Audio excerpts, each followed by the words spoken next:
Hello students, आज की इस वीडियो में आज मैं कक्षा 12वीं वाले विद्यार्थियों को जीव विज्ञान के वार्षिक पेपर के प्रश्न बताने वाला हूँ। तो अभी मैं जो प्रश्न बताऊंगा वो 5 नंबर और 4 नंबर का रहेगा। तो 5 नंबर और 4 नंबर में इन प्रश्नों को आपको देखने को मिल सकता है। तो चलो मैं आपको बता देता हूँ। सबसे पहले हम लोग अध्याय 1 देखेंगे, जीवों में जनन। जीवों में जनन में से कौन कौन से प्रश्न जो है वो आ सकते हैं। इसमें ये जो अध्याय है यहाँ से प्रश्न नहीं आते, लेकिन 3 प्रश्नों को मैंने फिर भी रखा है। 3 प्रश्न यहाँ से प्रश्न नहीं आते हैं, पर 3 प्रश्न को देख लेते हैं। ये अध्याय से एक भी प्रश्न नहीं बनते हैं 5 नंबर में। तो ये जो दीर्घोत्तरीय प्रश्न क्रमांक 1 है ना, अलैंगिक तथा लैंगिक जनन के मध्य अंतर स्पष्ट कीजिए। कायिक जनन को प्रारूपिक अलैंगिक जनन क्यों माना जाता है। ठीक है, मैं आपको ये भी बता रहा हूँ कि कौन से अध्याय से प्रश्न आने वाले हैं। यहाँ से नहीं आते हैं, लेकिन 1-2 प्रश्न ऐसे हैं जो संभावना है 50-50 के। ये जो है ये 100% चांस है इसका, मोस्ट आईएमपी में ले लो। ठीक है, ये मोस्ट आईएमपी में ले लेते हैं, इसका 100% चांस है। जो मोस्ट आईएमपी रहेगा उसको आपको छोड़ना नहीं है। आईएमपी कह रहा हूँ उसको आप एक बार रिस्क ले सकते, छोड़ सकते हो। ये 100% वाला है। तो कायिक प्रवर्धन से आप क्या समझते हैं, कोई 2 उपयुक्त उदाहरण दीजिए कह रहे हैं। तो यहाँ पे ये जो है ना 2 उपयुक्त उदाहरण देना है। एक तो इसके बारे में लिखना है, ये 5 नंबर का है, जिसमें चित्र भी पूछेगा, है ना। तो ये चित्र के साथ, जैसे आप चित्र के साथ दोगे तो ये 5 नंबर का बन जाएगा, इसलिए ये मोस्ट आईएमपी में आ रहा है। और एक है ये, इसी टाइप के प्रश्न एग्जाम में आपको देखने मिलेगा। जैसे 3 टॉपिक दिया रहेगा, इन तीनों टॉपिक के बारे में लिखो। तो ये भी एक प्रकार का क्या हो रहा है, मोस्ट आईएमपी हो रहा है। ठीक है, मोस्ट इंपॉर्टेंट प्रश्न है। किशोर चरण और प्रजनक चरण, है ना, तो ये मोस्ट इंपॉर्टेंट है। अब अध्याय दूसरा पे आते हैं, पुष्पी पादपों में लैंगिक जनन। ये जो अध्याय है यहीं से ज्यादातर प्रश्न बनते हैं। अध्याय 2 से ही ज्यादातर प्रश्न आपको देखने को मिलेगा। तो 2 अध्याय के प्रश्न को हमें ज्यादा फोकस करना है। चलो 5 नंबर में कौन सा प्रश्न देखो, ये मोस्ट आईएमपी प्रश्न है। ये सीधा, एक परागकण की सूक्ष्मदर्शी संरचना का सचित्र वर्णन कीजिए, है ना। इसको अथवा दूसरे नाम से भी जाना जाता है, परागकण का चित्र बनाते हुए निम्नलिखित को नामांकित कीजिए कह रहे हैं। ये मोस्ट आईएमपी है। ठीक है, ये तो पुराना परीक्षा बोध है। मेरे पास नया परीक्षा बोध नहीं था, मार्केट गया तो खत्म हो गया बोल दिए, इसलिए नया परीक्षा बोध नहीं लेके नहीं आ पाया। ठीक है, तो आपको पुराना परीक्षा बोध से मैं बता रहा हूँ। तो ये प्रश्न नया परीक्षा बोध में भी मिल जाएगा। परीक्षा बोध परीक्षा सार में बहुत आसानी से मिल जाएगा। और परीक्षा बोध परीक्षा सार से अगर आप तैयारी कर रहे हो तो मैं आपको बता दूं कि यहाँ से सिर्फ और सिर्फ 50 अंक के प्रश्न फंसेगा। 70 नंबर का पेपर में 20 अंक का प्रश्न जो है यहाँ पे नहीं मिलेगा आपको। मतलब सिर्फ कितना मिलेगा, 50 अंक का। 60 से 70% फंसता है, इससे ज्यादा नहीं फंसता है यहाँ से। इसके बाद देखो ये वाला पर पराग, ये भी मोस्ट आईएमपी है, मोस्ट आईएमपी प्रश्न है। इसके बाद मोस्ट इंपॉर्टेंट में देखो, इसको जोड़ के, चलो छोड़ो, जोड़ के वाले को हटा देते हैं। इसके बाद ये प्रश्न है मोस्ट इंपॉर्टेंट में। ठीक है, मोस्ट इंपॉर्टेंट, अंड प्रजक प्राणियों की संतानों का उत्तर जीवन सजीव प्रजक प्राणियों की तुलना में अधिक जोखिम युक्त क्यों होता है, व्याख्या कीजिए। ये हो गया। इसके बाद एक प्रश्न ये है, ये सिर्फ इंपॉर्टेंट है, इसके चांसेस 50-50 वाला है समझो। एक प्रारूपी आवृत बीजी बीजांड के भागों का विवरण दिखाते हुए एक स्पष्ट एवं साफ सुथरा नामांकित चित्र बनाइए। और ये जो प्रश्न है ज्यादातर देखो ऐसे टॉपिक से आपको प्रश्न देखने को मिलेगा, जैसे कि बीज पत्राधार है ना, तो ऐसी 3-4 टॉपिक लगा देगा और 3-4 टॉपिक का क्या करने के लिए कहेगा, आपको उसके बारे में व्याख्या करने के लिए कहेगा। तो ज्यादातर ऐसे ही प्रश्न एग्जाम में आते हैं। तो ये मैं मोस्ट आईएमपी में ले रहा हूँ। इसमें जितने भी टॉपिक है, चाहे ये एक दूसरे के साथ क्या बता रहे हैं, अंतर बता रहा है ना, तो भी आपको ये पढ़ना ही है। तो ये ऐसे प्रश्न एग्जाम में देखने को मिलेगा। फिर ये भी है मोस्ट इंपॉर्टेंट में, देखो भ्रूण कोश की संरचना सचित्र देखो, और यहाँ पे दिया है अंड कोश का, ध्रुवी केंद्रक, है ना, सहायक कोश का, प्रतिमुख कोश का। ये सब तुम्हारे नए परीक्षा बोध में मिल जाएगा। ठीक है, अथवा में देखो, एक प्रारूपिक बीजांड की रचना का नामांकित चित्र आरेख बनाकर निम्न भागों का एक प्रमुख कार्य लिखिए कह रहे हैं। ठीक है, तो ये देखो, जैसे कि ये है फनिकल है, अध्यावरण है, भ्रूण कोश है, इसके बारे में लिखने के लिए कहेगा। तो ये आसानी से आपको मिल जाएगा। ये भी इंपॉर्टेंट है। देखो और ये हाँ, ये दोनों जो है ये मोस्ट इंपॉर्टेंट है, ये भी मैं बता देता हूँ, मोस्ट IMP प्रश्न है, इसके चांसेस 100% वाला है। इसके बाद देखो, पुंकेसर की आंतरिक संरचना को स्पष्ट कीजिए, ये सिर्फ इंपॉर्टेंट है, इसके चांसेस 50-50 है, 50-50 वालों को भी पढ़ना है ना। आवृत आवृत बीजी पौधे में द्विनिषेचन एवं त्रिसमेकन की क्रिया को समझाइए, ये भी 50-50 वाला है, बस इसमें इतना ही है। आवृत्ति बीजी देखो, ये अगर तुम्हारे पास होगा तो मिल जाएगा, तो इसको देख लेना, ये 2 प्रश्न मैंने ऐड किया है, क्योंकि ये जो अध्याय 2 है ये ज्यादा महत्वपूर्ण है। अध्याय 2 और अध्याय 3, 2 ही तो अध्याय है इसमें इंपॉर्टेंट, एक इकाई में 4 अध्याय है, 4 अध्याय में से जो अध्याय 2 है, जो अध्याय 3 है, वहीं से प्रश्न आपको देखने को मिलेगा। तो अध्याय 3 है मानव जनन। मानव जनन में जैसे कि ये है, ठीक है, ये मोस्ट इंपॉर्टेंट है। पुरुष जनन तंत्र का एक नामांकित चित्र बनाइए, है ना, ये हो गया। और एक स्त्री का होता है, तो स्त्री वाला देखना, ठीक है, 2 हो गया। इसके बाद चौथा, पांचवा, ये सब बेकार है, सीधा आ जाओ इसमें देखो। और ये हाँ, ये सब मोस्ट IMP है, पुरुष स्त्री वाला मोस्ट IMP, ये भी मोस्ट IMP है, ठीक है, ये भी मोस्ट IMP है, मोस्ट IMP प्रश्न है। शुक्राणु का एक नामांकित आरेख बनाइए कह रहा है, ये भी मोस्ट IMP है। 2 और 3 से ही प्रश्न तुम्हें देखने को मिलेगा, हमेशा आता है और यहीं से तुम्हें मिलेगा, तो इन्हीं प्रश्नों में से कोई एक तो रहेगा ही रहेगा, ठीक है। तो ये देखो, रुधिर वाहिका ग्राफिक पुस्तक, ये मतलब यही टॉपिक, ज्यादातर इसी टॉपिक को उठाते हैं ये लोग, तो इसको ज्यादातर फोकस करना। इसके बाद क्या है, और तो नहीं दिखाई दे रहा है मुझे इस अध्याय में, हाँ, इस पेज में नहीं है, अगले पेज में आते हैं, दीर्घोत्री में देखो, ये रहा ये टॉपिक, ये मोस्ट इंपॉर्टेंट है,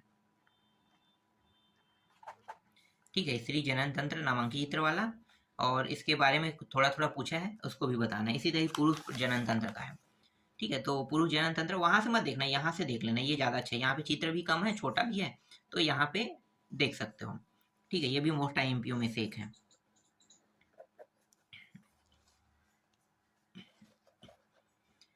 ये प्रश्न सिर्फ इंपॉर्टेंट है, मतलब ये जो शुक्र जनन नलिका की संरचना का वर्णन करे, ये सिर्फ इंपॉर्टेंट है, इंपॉर्टेंट बस में देखना है इसको मोस्ट इंपॉर्टेंट नहीं कहूंगा, हाँ ये है मोस्ट इंपॉर्टेंट।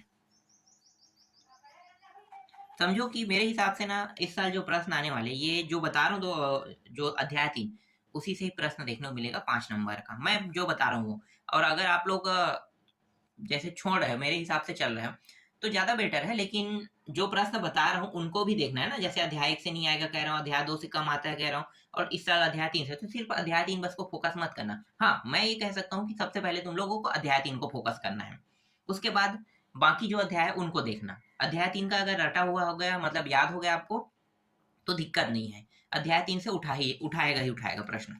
तो अध्याय 3 से एक प्रश्न आ जाएगा, और एक तो अथवा में रहता है, तो हमें सिर्फ एक प्रश्नों से मतलब है, चाहे वो अथवा में दिखे चाहे कहीं पे भी दिखे, एक प्रश्न फंसना जरूरी है। इसके बाद ये भी मोस्ट इंपॉर्टेंट है, ठीक है, ये भी मोस्ट इंपॉर्टेंट, ये भी मोस्ट इंपॉर्टेंट है, प्रसव वाला, ठीक है। इसको प्रसव किसे कहते हैं वाला भी इसमें जोड़ना है ना, इसमें नहीं था, तो मैंने अलग से यहाँ पे लिख दिया है, पूछेगा, उसके बाद ये जो टॉपिक है इसको भी ऐड करना है। और ये वाला भी प्रश्न बहुत महत्वपूर्ण है, मतलब ये भी मोस्ट इंपॉर्टेंट में से एक है, ठीक है। हमारे समाज में लड़कियों का जन्म देने का दोष महिलाओं को दिया जाता है, बताइए कि यह क्यों सही नहीं है, ठीक है। ये तो जानते हो, अपने शब्दों में भी बता सकते हो, आप सभी को इसका उत्तर पता होगा। इसके बाद है, कुछ खास तो नहीं दिख रहा है यहाँ पे, और है क्या,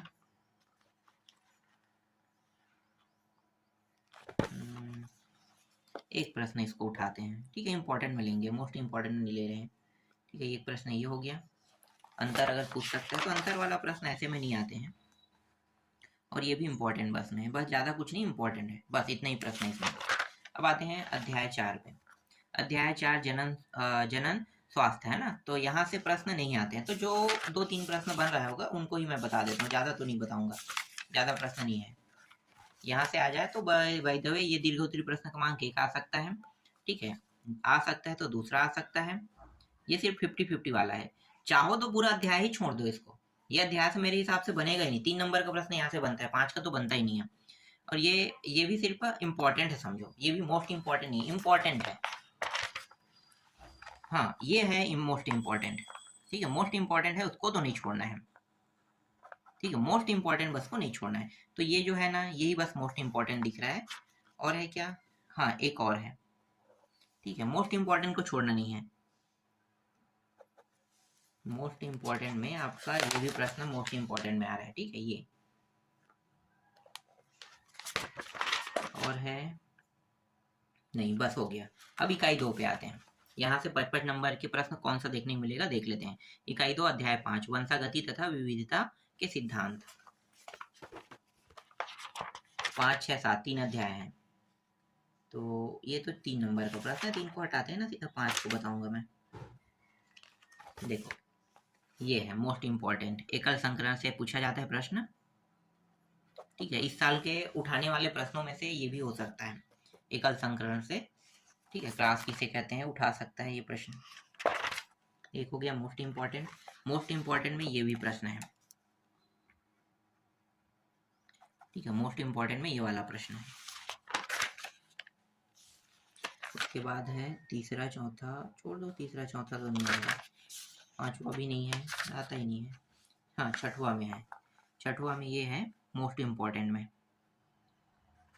ठीक है, मोस्ट इम्पोर्टेंट में ये सिर्फ इम्पोर्टेंट में, मानव में लिंग निर्धारण कैसे होता है, ऐसे होता है, तो ये 3 नंबर में आएगा, 5 में तो नहीं आएगा, पर मैं इसको 5 नंबर के हिसाब से रख रहा हूँ, ठीक है, इम्पोर्टेंट में रख रहा हूँ। फिर ये मोस्ट इम्पोर्टेंट है, ठीक है, मोस्ट इम्पोर्टेंट प्रश्न ये हो गया, ये भी मोस्ट इम्पोर्टेंट है, देख लो,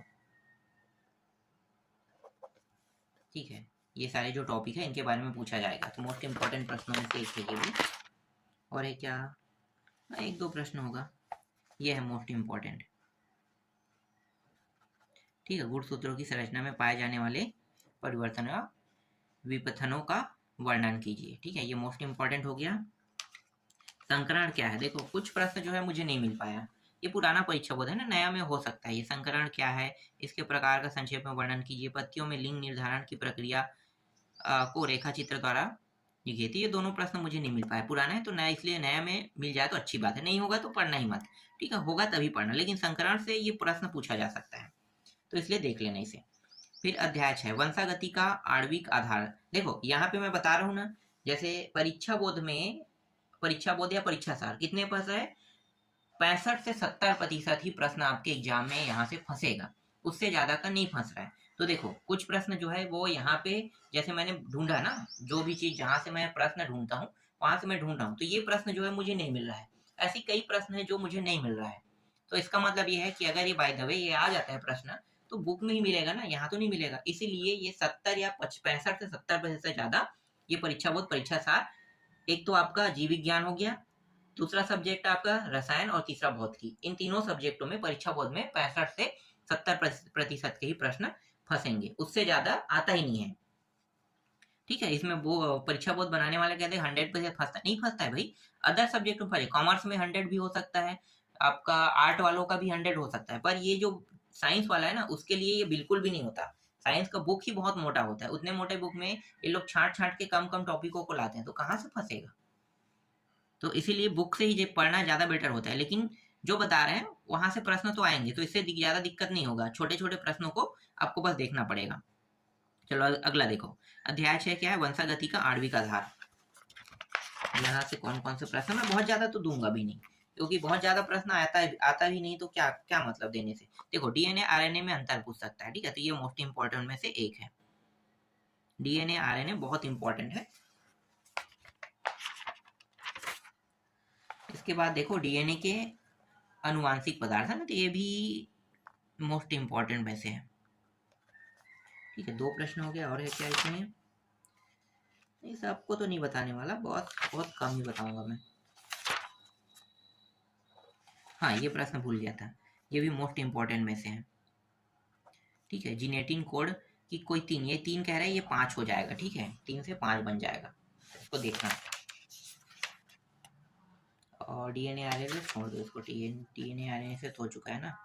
और था पांचवा भी छोड़ दो, सीधा छठवां सातवां में आ जाओ, छठवां सातवां में आते हैं। ठीक है, ये मोस्ट इंपॉर्टेंट प्रश्नों में से एक है। मानव जीनोम परियोजना को महापरियोजना क्यों कहा जाता है? तो मोस्ट आईएमपी, ये भी मोस्ट आईएमपी।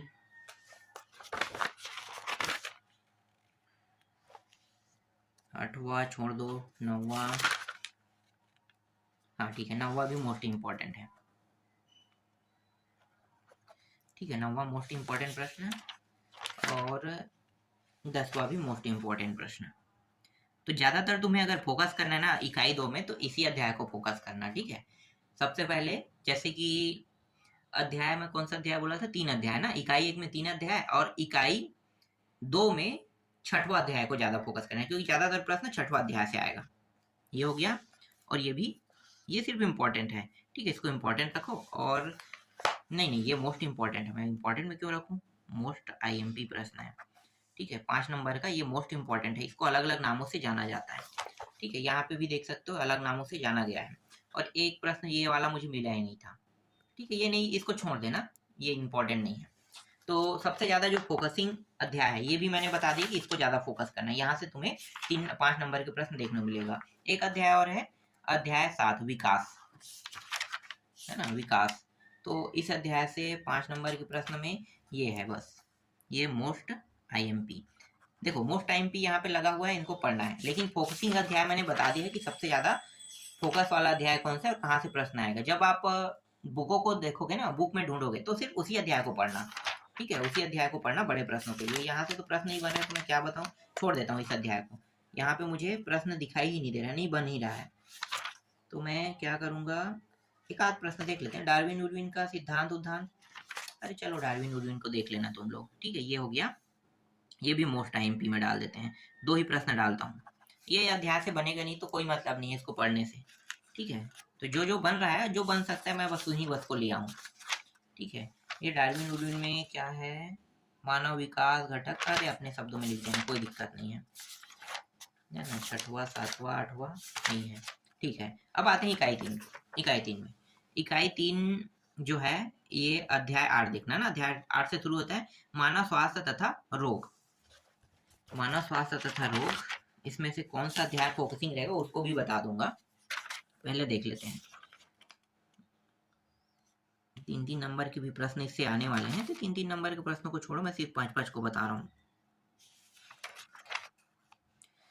देखो ये सिर्फ इम्पोर्टेंट है ना, तो कारण लक्षण उपचार, फाइलेरियोसिस के बारे में पूछेगा, तो बस ये समझो कि ये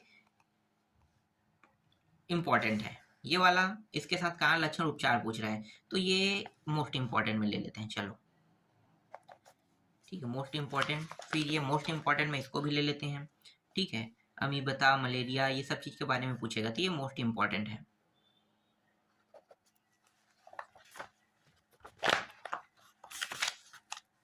ये भी मोस्ट इंपॉर्टेंट है, ये भी मोस्ट इंपॉर्टेंट है।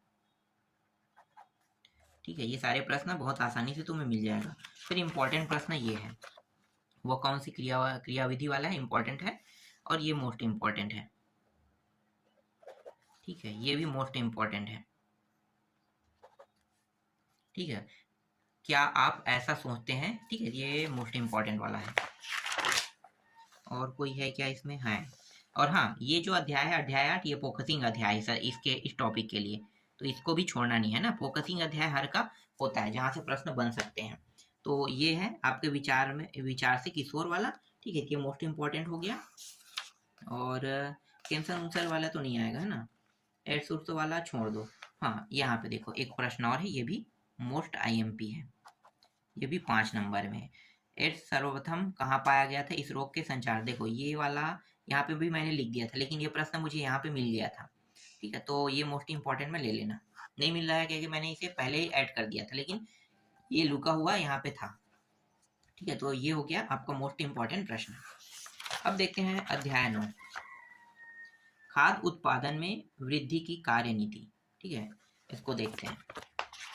कार्यनीति, अब यहाँ से मोस्ट इम्पोर्टेंट में कौन सा हो सकता है? एक तो इम्पोर्टेंट है, इम्पोर्टेंट को मैं बताना तो नहीं चाहता हूँ, ज़्यादा इम्पोर्टेंट नहीं फंसता है, मोस्ट इम्पोर्टेंट ज़्यादातर फंसता है। तो मानव कल्याण में पशुपालन की भूमिका की संक्षेप व्याख्या कीजिए, ये हो गया। एक इम्पोर्टेंट है, ये मुफ्त भी नहीं है। और इस अध्याय से मेरे हिसाब से काफी प्रश्न आएगा, नहीं आएगा, ये तो फोकसिंग अध्याय है ही नहीं। ठीक है, मोम मधुमक्खी वाला ये हो गया, ये भी इम्पोर्टेंट बस में रखो। एक प्रश्न ये बस ले लेना मोस्ट इम्पोर्टेंट में, पढ़ना चाहो तो इस अध्याय को छोड़ने का अगर मन करे ना तो पूरा छोड़ ही देना। ठीक है, जैव प्रबलीकरण का क्या अर्थ है? ठीक है, मोस्ट इम्पोर्टेंट को ज्यादा फोकस करना है। और है क्या? अरे रोकथाम कुकुट वाला, कृत्रिम गर्भाधान है ना, ये भी है, थोड़ा बहुत है, थोड़ा बहुत चांस है इसके आने के। देखो ये कृत्रिम गर्भाधान वाला है ना, थोड़ा बहुत चांस है। ये कुटकुट वाला है। ठीक है, ये हो गया। और कुछ है क्या? मानव कल्याण मस्तकी भूमिका, देखो ये मुझे नहीं मिला था, ये नहीं मिला था, ये भी सिर्फ इम्पोर्टेंट है। चाहो तो मैं कह रहा हूँ ना, इस अध्याय को छोड़ सकते हो भाई, हमें एक प्रश्न से मतलब है, सारे प्रश्नों से नहीं है ना, और हर अध्याय से प्रश्न तो बनते ही नहीं है।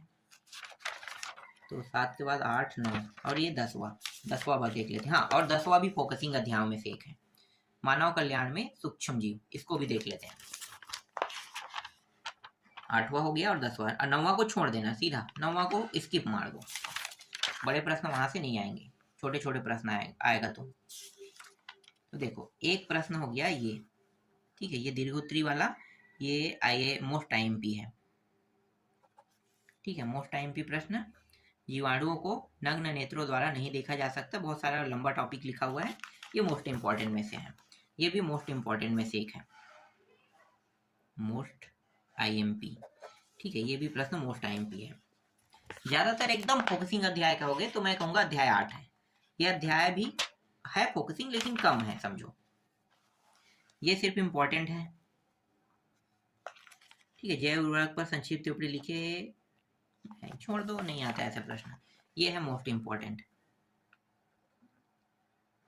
ठीक है, मोस्ट इंपॉर्टेंट। अब एक चीज बता देता हूँ, ये जब प्रश्न आएगा ना, तो जैसे कि ये जीवाणुओं से संबंधित है ना, सूक्ष्म जीव मतलब जीवाणुओं को 5 उपयोगिता को उदाहरण से समझाइए, और एक कवक से भी होता है, कवक से है ना, तो हमारे दैनिक जीवन में कवक की कोई 5 उपयोगिता के उदाहरण से ही दीजिए गएगा। तो यही प्रश्न जो है वो थोड़ा सा चेंज करके दे सकता है। तो ये जो प्रश्न है ये मोस्ट इंपॉर्टेंट प्रश्न है, इस साल के आने वाले जो प्रश्नों की सूची में है ये बहुत ज्यादा चांस है, ये जीवाणु या कवक को उठाएगा मेरे हिसाब से। अगर 8 अध्याय से प्रश्न नहीं उठाता है, एक आध प्रश्न वहां से उठाता है, तो एक प्रश्न यहाँ से उठा सकता है, यही प्रश्न उठाएगा तो इसको छोड़ना तो नहीं। ठीक है, और क्या है?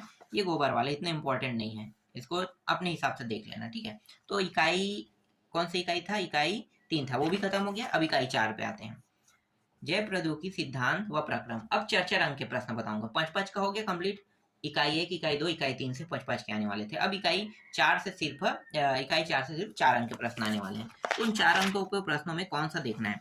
देखो एक है पुनर्योजन, डीएनए को जीवाणुओं में प्रवेश करवाने के लिए क्या क्या विधियां अपनाई जाती है, ये हो गया। ठीक, सिर्फ इम्पोर्टेंट है, समझो ये। और कौन सा है यहाँ पे?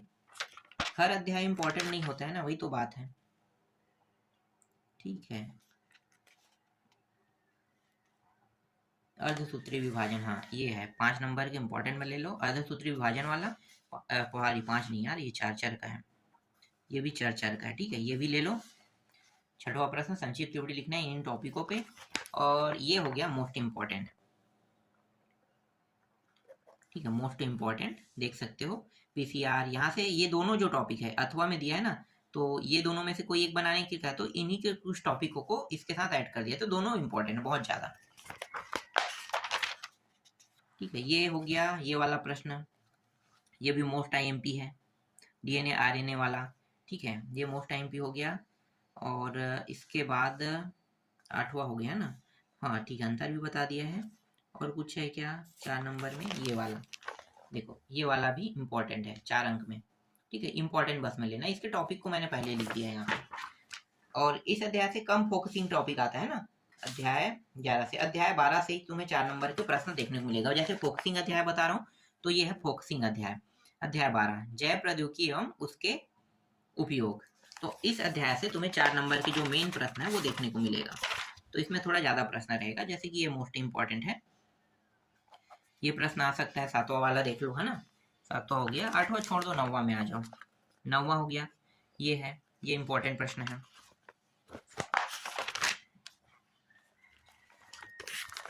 इसके बाद ये मोस्ट इंपॉर्टेंट है, परजीवी जंतु क्या है। ठीक, ये 18वां भी मोस्ट इंपॉर्टेंट है और ये 19वां भी मोस्ट इंपॉर्टेंट है। ठीक है, आपके परीक्षा बोर्ड परीक्षा सार में अलग अलग जगह हो सकता है, लेकिन इन्हीं सभी प्रश्नों को देखना है तुम्हें। ये तुम लोगों का फोकसिंग टॉपिक है।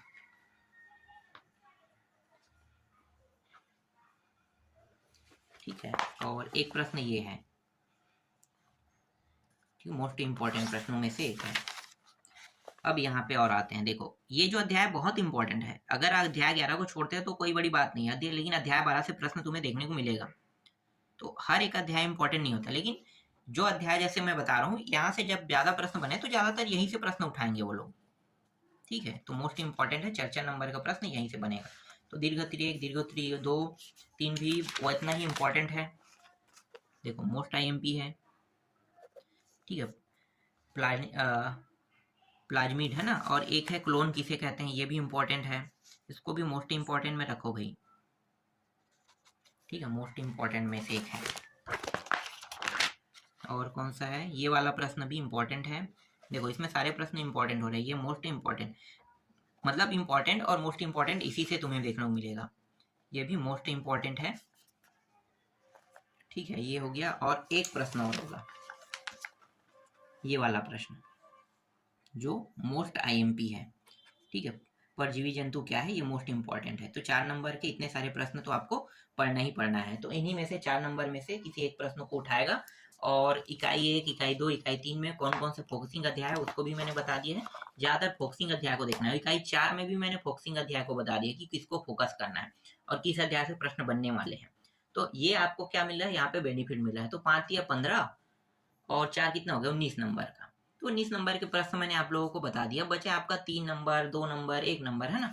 तो 3, 2, 1 नंबर जो है, इनमें से बहुत सारे प्रश्न जो है वो तो परीक्षा बोर्ड में रहेगा ही नहीं। मैंने बताया ना सर, 50 नंबर के प्रश्न आएंगे एग्जाम में परीक्षा बोर्ड से, तो सारे प्रश्न नहीं रहता है। तो जो बताया उनको अच्छे से तैयार कर लेना। देखेंगे कि 3 नंबर के प्रश्न जो बन रहा है, बन सकता है या बना हुआ है, तो उन सारे टॉपिकों को देखेंगे, उसके बाद बताऊंगा मैं। अगर नहीं बता पाता हूँ तो इन टॉपिकों इनको पढ़ लेना और अपने हिसाब से देख लेना, है ना। और जब भी तुम पढ़ोगे तो ये ध्यान देना कि ब्लूप्रिंट के हिसाब से कौन कौन से अध्याय से, किन किन अध्यायों से प्रश्न ज्यादातर बन रहे हैं और कैसे बन रहे हैं, क्योंकि यही सबसे ज्यादा महत्वपूर्ण होता है।